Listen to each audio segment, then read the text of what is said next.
Linear equations को solve करने का जो सेकेंड मेथड है वो है एलिमिनेशन मेथड्स। इस मेथड को भी समझने के लिए हम लोग a pair of linear equations लेंगे और उसको सॉल्व करके देखेंगे कि किस तरह सॉल्व होता है।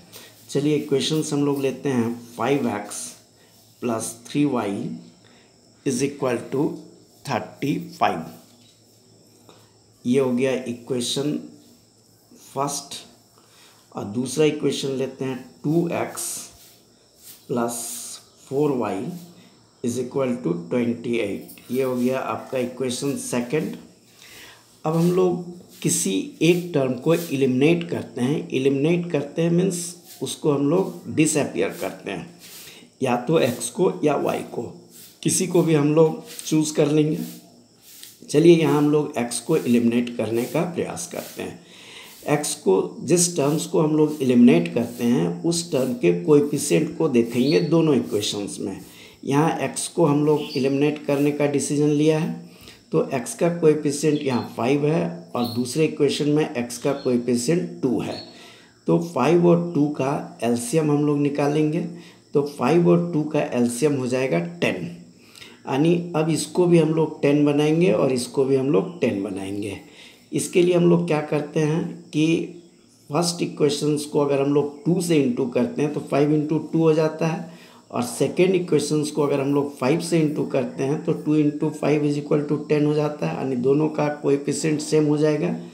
तो इसी तरह से हम लोग मल्टीप्लाई कर लेते हैं और दोनों के एलसीएम्स के इक्वल करते हैं। तो हम लोग लिखेंगे मल्टीप्लाइंग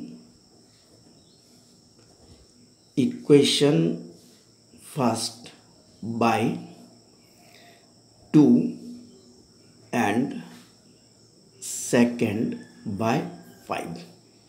तो इसको हम लोग 2 से मल्टीप्लाई करेंगे और इसको 5 से। अब 2 से पूरे इक्वेशंस को हम लोग मल्टीप्लाई करेंगे, तो 2 × 5x that is 10x, 2 × 3y that is 6y, and 35 × 2 = 70। अब 5 से इक्वेशन सेकेंड को इंटू करेंगे, तो 5 × 2 10x + 5 × 4 20y, and 28 × 5 that is 140। अब आप देखिए ये हो गया इक्वेशन फर्स्ट और इक्वेशन सेकंड। तो हम लोग यहाँ रिप्लेस कर रहे हैं या एलिमिनेट कर रहे हैं x को। तो जिस टर्म्स को हम लोग एलिमिनेट करेंगे उसके साइन को देखेंगे। अगर साइन दोनों सेम हो, प्लस प्लस या माइनस माइनस, तो हम लोग यहाँ इक्वेशंस को फर्स्ट में सेकंड को सब्ट्रैक्ट कर लेंगे। And subtracting second from first, या तो हम लोग इक्वेशन को ऐड करते हैं या सब्ट्रैक्ट करते हैं। सब्ट्रैक्ट तब करेंगे जब हम लोग दोनों का साइन सिमिलर रहेगा। जिसको एलिमिनेट कर रहे हैं उसके साइन को हम लोग फोकस करेंगे, यानी यहाँ पर x के साइन को फोकस करेंगे। ये भी प्लस है, ये भी प्लस है, तो हम लोग सब्ट्रैक्ट करेंगे। अगर एक प्लस और एक माइनस रहता तो हम लोग यहाँ ऐड कर देते।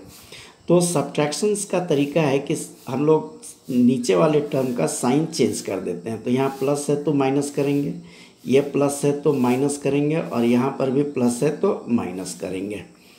अब हम लोग क्या देखते हैं कि अब इस x का, इस टर्म का साइन हम लोग माइनस कंसिडर करेंगे, इस टर्म का साइन हम लोग माइनस टर्म कंसिडर करेंगे, और 140 का भी साइन माइनस कंसिडर करेंगे।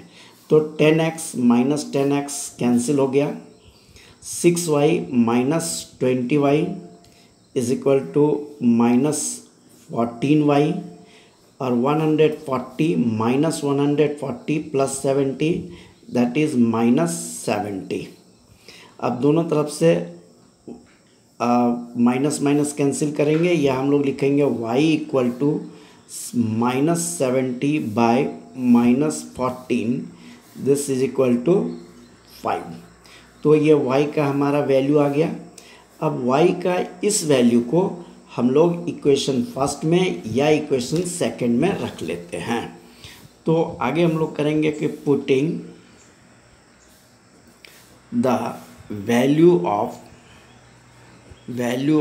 y in equation first. ये हम लोग फर्स्ट या सेकंड किसी में भी रिप्लेस कर सकते हैं।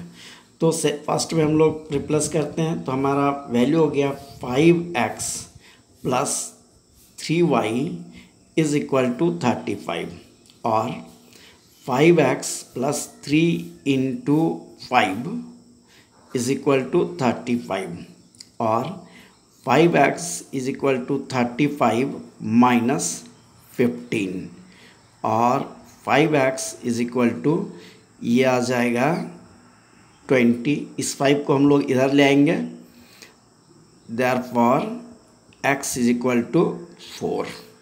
तो देखिए y का वैल्यू 5 आ गया और x का वैल्यू 4 आ गया and y is equal to 5। This is the answer. तो यहाँ पर हम लोग क्या करते हैं कि एक टर्म को एलिमिनेट करके इक्वेशंस को सॉल्व कर रहे हैं, इसलिए इस मेथड को हम लोग एलिमिनेशन मेथड कहते हैं।